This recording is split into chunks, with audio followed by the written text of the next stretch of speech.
कोल्हापूर जिल्ह्यातल्या श्री क्षेत्र वाडी रत्नागिरी इथल्या ज्योतिबा मंदिरात दुसरा खेटा हा उत्सव पारंपरिक पद्धतीने साजरा करण्यात आला। यावेळी महाराष्ट्रासह कर्नाटकातील सुमारे 1 लाख भाविकांनी ज्योतिबाचं दर्शन घेतलं। ज्योतिबाच्या नावानं चांग भलं या गजरात सारा परिसर दुमदुमून गेला होता। कोल्हापूर जिल्ह्यातलं ज्योतिबाचं मंदिर हे शेकडो भाविकांचं श्रद्धास्थान म्हणून ओळखलं जातं।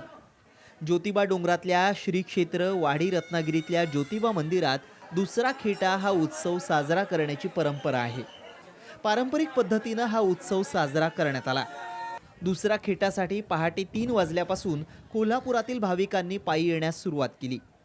काही भाविकांनी पंचगंगा नदी ते कुशरे, गायमुख तलाव, ज्योतिबा डोंगर हे अंतर पायी चालत 2.5 ते 3 तासात ते अंतर पूर्ण केलं। यावेळी इथले डोंगर रस्ते ज्योतिबाच्या नावानं चांग भलं या गजरानं दुमदुमून गेले।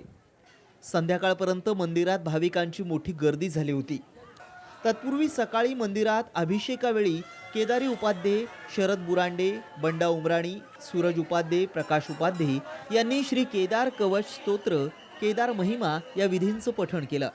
सकाळी 9 वाजता श्रींची सालंकृत महापूजा बांधण्यात आली। दुपारी धूपारती सोहळा झाला। त्यानंतर रात्री 8:30 वाजता भव्य पालखी सोहळा झाला। यावेळी लाखो भाविकांनी पालखीवर गुलाल खोबरं आणि पुष्पवृष्टी केली। सोहळ्याला देवस्थानचे अधीक्षक लक्ष्मण डबाणे, सिंधिया ट्रस्टचे अधीक्षक आर.टी. कदम, देवसेवक, पुजारी, ग्रामस्थ आणि भाविक उपस्थित होते। 5 खेटांना महत्त्व आहे। महालक्ष्मीने राज्याभिषेकच्या वेळी 5 रविवार केले होते, म्हणून हे 5 खेटे मानाचे आहेत आणि या खेटांना महत्त्व आहे। म्हणून या 5 खेटांना कोल्हापूरकर झाडून येतात आणि या नैवेद्य करतात। या 5 खेटांना महत्त्व आहे। हा दुसरा खेटा आहे। अजून 3 खेटे आहेत। गेली 20 वर्ष ज्योतिबाचे खेटे यात्रा न चुकता वेळेवरती करत असतो। गर्दीचा अनुभव सगळ्यांनाच येत असतो। गर्दी ही वारंवार वाढतच चाललेली आहे देवाकडे आणि गर्दीचा अनुभव घेता घेता लोकांना देवही भेटतो।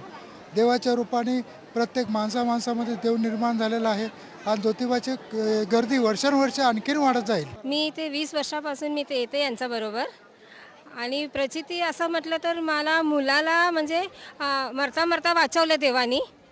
म्हणजे डॉक्टरनी जेव्हा हात टेकला होता तेव्हा हा ज्योतिबाने धावत आला माझ्यासाठी आणि त्याला जिवंत केलं आणि तेव्हापासून मी त्याची खेटे आणि वारी ना चुकता करत असते आणि आम्हाला म्हणजे रस्ते असं दिसतं आम्हाला देव। कोडोली पोलीस ठाण्याचे पोलीस निरीक्षक विकास जाधव यांच्या मार्गदर्शनाखाली सर्वत्र कडक बंदोबस्त ठेवण्यात आला होता। या सोहळ्याचं वैशिष्ट्य म्हणजे सारे भाविक ज्योतिबाच्या सेवेत तल्लीन झाले होते।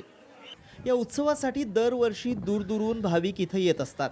हा संपूर्ण सोहळा डोळ्यात साठवल्यानंतर डोळ्यांचं पारणं फिटल्याची भावना भाविकांनी व्यक्त केली।